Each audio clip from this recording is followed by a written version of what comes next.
I want you to imagine something. I want you to imagine a music streaming service. Imagine it let you stream from the largest database of music known to man, larger than Spotify and Apple Music.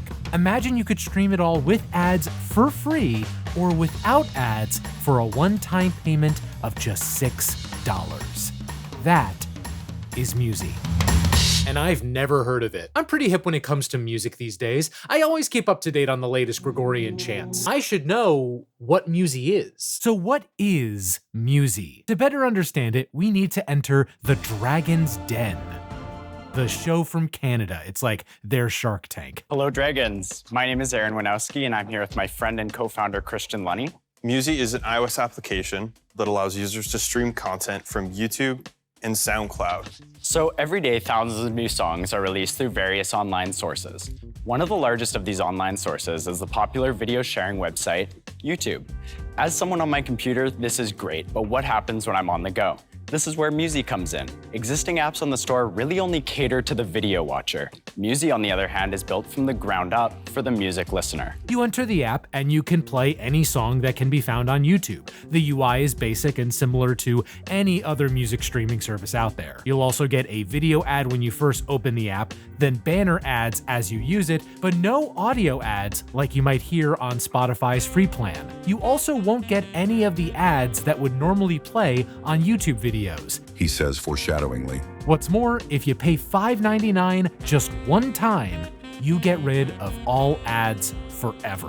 If that sounds simple to you, that's because, yeah, it is. Musi is a pretty simple app, and Aaron and Christian have built a sizable community with it. Musi gives you every song for free. If you don't know about Musi, get to know Musi. Y'all, look, I don't know who made this app, but whoever made this app need their booty ate. Since its launch, Musi has been downloaded more than 66 million times. Musi's never released their active user base, so purely for the sake of example, let's assume those 66 million downloads translate to 66 million active users. That number doesn't put Musi above Spotify or Apple Music, but it does put it above several of the other more niche streaming platforms. I'm sold. Let's go download Musi and try it out right now. Where is it? I see this similar looking app, and it says it's much better than Musi Player, but Musi itself isn't here. It's also not on the top free music apps chart. What's going on? As of this video, Musi has been down for about 4 months. Their official line is, quote, "The app is currently unavailable while we address some comments relating to the App Store. We don't have an estimated time as to when it'll be back, but rest assured, this has our top attention." What happened to Musi?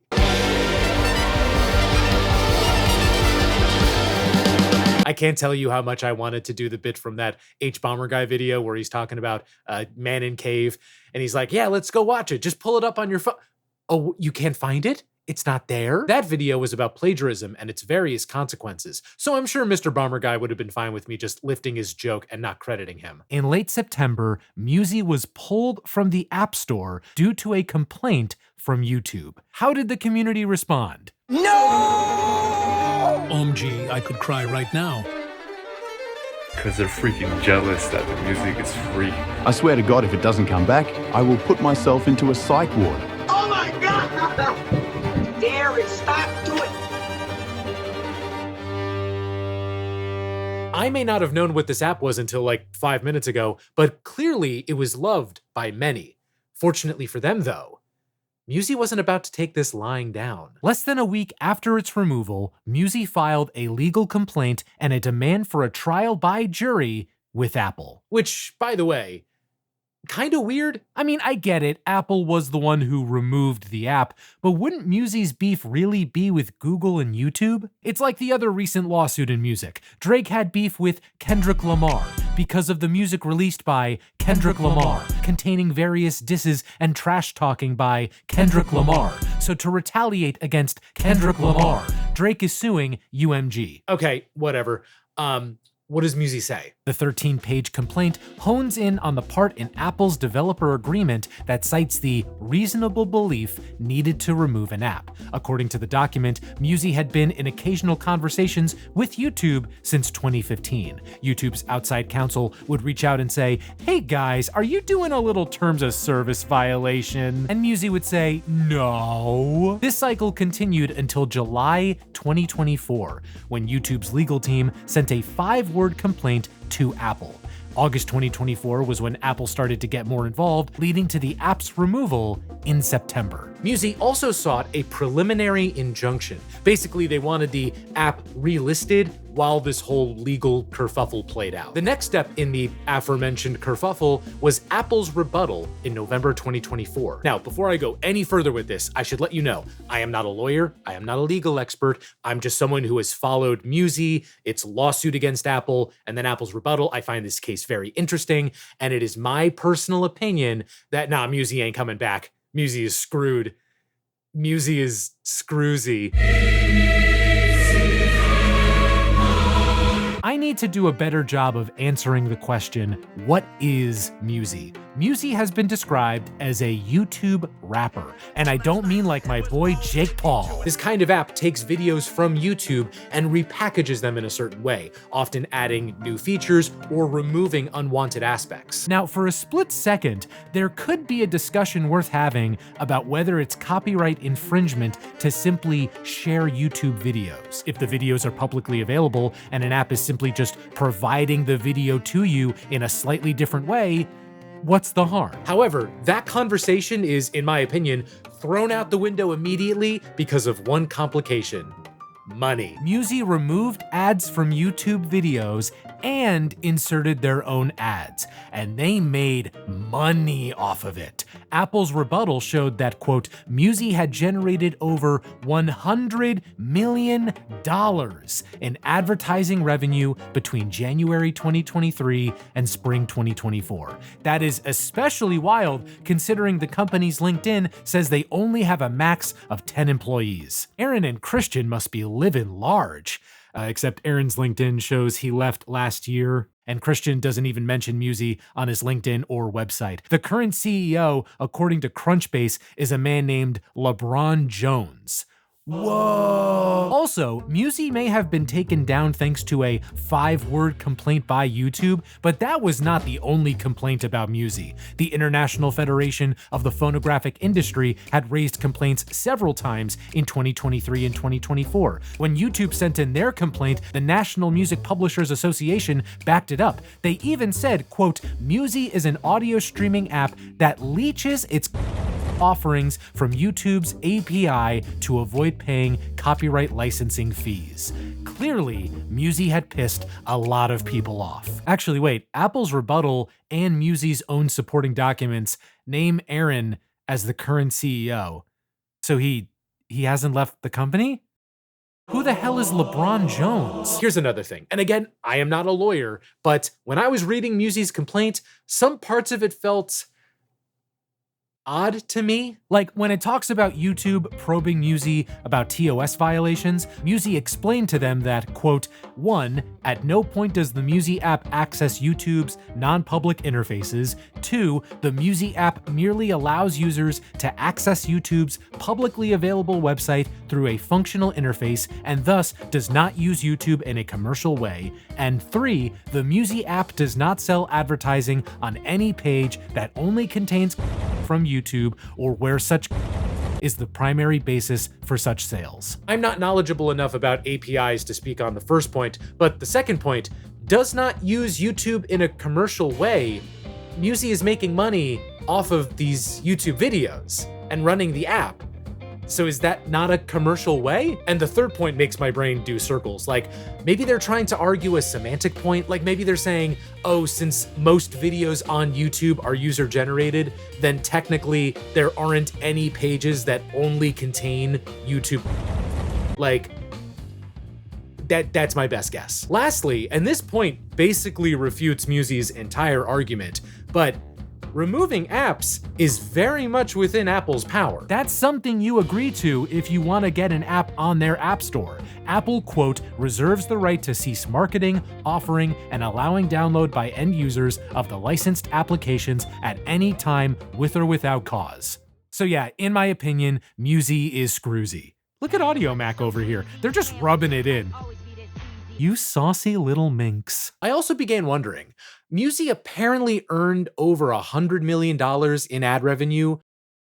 Was any of that going to musicians? If not, that's where I get pissed. Maybe we can get some insight from the bright minds in the TikTok comments. What's someone saying here? Musi uses YouTube to stream. The artists are still being paid by YouTube. Okay, that's giving me nothing. Musi does pay artists. LOL, did you do any of your research? I love this approach where you say other people didn't do research, but you yourself did not share any of your own. Excellent approach. Okay, someone went into more detail. It did pay the artists because it was just YouTube, so the views from YouTube made it into the YouTube views system. That's not true? I can speak on this personally as someone who gets paid by YouTube for making videos. A view on YouTube on its own doesn't make you any money. It's the ads that play before, during, and after a video. And I know there's also YouTube Music, and that has like its own set royalty rate. But as far as I'm aware, Musi was pulling from YouTube in general and not specifically from YouTube Music. So if YouTube pays based on the ads that run on a video, and Musi's whole thing is that it gets rid of the ads, they could come out and explain their payment structure and their royalty rate and how they pay artists. If they did, I would be all ears. So yeah, in my opinion, Musi is screwsy, but Musi also matters, or at least the demand for it matters, and I think it's worth exploring who is even using this app in the first place. I think we can categorize Musi's user base into 3 buckets. First are people who care deeply about music but don't have the money or desire to pay for a streaming service. I try not to make big, sweeping assumptions. I think this bucket is teenagers. I mean, when Wired surveyed a classroom of sophomores at a Chicago high school, 80% said they used Musi. Hearing that might make you want to start bemoaning teenagers and their unwillingness to pay for music, but like, perhaps don't. Maybe I'm just sympathetic as someone who grew up in the 2000s and who definitely did not use programs like MP3 Rocket Pro or sketchy Mega Links to find music. But I think this is just a case of like, teenage ingenuity. It's the beauty of being a teenager. You're the most technologically savvy out of any age group, yet you also have no money. Then they'll go to college and get a job, and then they'll start paying, because it turns out being broke is not a fun personality trait. The second group of users is people who could pay for a streaming service, but choose not to as a protest against rich artists, major labels, or big tech companies. To them, I say, okay. If using an app like this makes you feel better that you're not giving more money to Spotify or UMG or anyone else, I'm not gonna hate on that. I do hope, though, that you'd balance that with supporting your favorite artists directly. I would also urge you to consider that not every artist out there is raking in Taylor Swift money. There's only one artist who's raking in Taylor Swift money, and that's Taylor Swift. There are other rich pop stars too who probably don't need your dollar, but like, I can't help but think of people like Matthew Sweet, who had to start a GoFundMe after suffering a stroke, or one of the guys from Dive who had to fundraise after losing his home in the recent California wildfires, or people like Lil Sims or Rachel Chinariri who were unable to tour the US because of super high costs. Not every artist is a millionaire. Just saying. But it's the third group of users that I find most interesting, and frankly, I have the most sympathy for. People who use Musi because it has what Spotify and the other platforms don't. Let us revisit the words of the booty-eating man from earlier. Whoever made this app need their booty ate. If Apple Music don't got it, if Spotify don't got it, if Pandora don't got it, Musi got it. Musi pulled its audio from YouTube, and YouTube is not only the largest streaming service in the world, but also the largest online database of music. There's a ton ton of music that's only on YouTube. So for some people, Musi is the app they use when Spotify or Apple don't have the freaky stuff. It's that third group that invites the most robust conversation about the nature of music hosted on the internet. The problem, though, is that they have to stand next to the first two groups, which are less defensible, and that association weakens the conversation as a whole. It's kind of like video game emulation, you know? On one hand, you have people who are dedicated to preserving video game history, preserving these games that have not been commercially available for years, if not decades. And on the other hand, you have people who just want to play Switch games for free on their PC. And that second group doesn't negate the first group's work, but it does mean the first group will always be working at a disadvantage. And listen, like video game emulation, if this is a matter of access, then that's a conversation worth having. It'd be worth asking why Musi was able to become so popular and why a comparable product hadn't come along. The problem, though, is there is a comparable product. It's YouTube Premium. YouTube minus ads, and you can use it when you lock your phone screen. That's YouTube Premium. And yet I bet some of you just died of cringe on the spot because I dare to suggest that YouTube Premium is worth the money. I guess there's a fourth group of users, except it's just one guy, and it's Quinion Mitchell from the Eagles. Are you on Spotify? Nah, I'm on Musi. Apple Music? Nah, Musi. Musi? Yeah. It's like you download YouTube videos and you play the song off YouTube. Yeah. So what's next? For Musi and Apple, the court just came back in January and denied Musi's request for a preliminary injunction. Again, I'm not a legal expert, but I would be very surprised if Musi came back. For the larger issue of apps siphoning music off of YouTube, yeah, that's not going to stop anytime soon. In fact, as I'm recording this, that app I pulled up earlier, the one that said it was much better than Musi Player, is number 9 on the App Store's top free music apps chart. And that's the main thing worth taking away from this whole ordeal.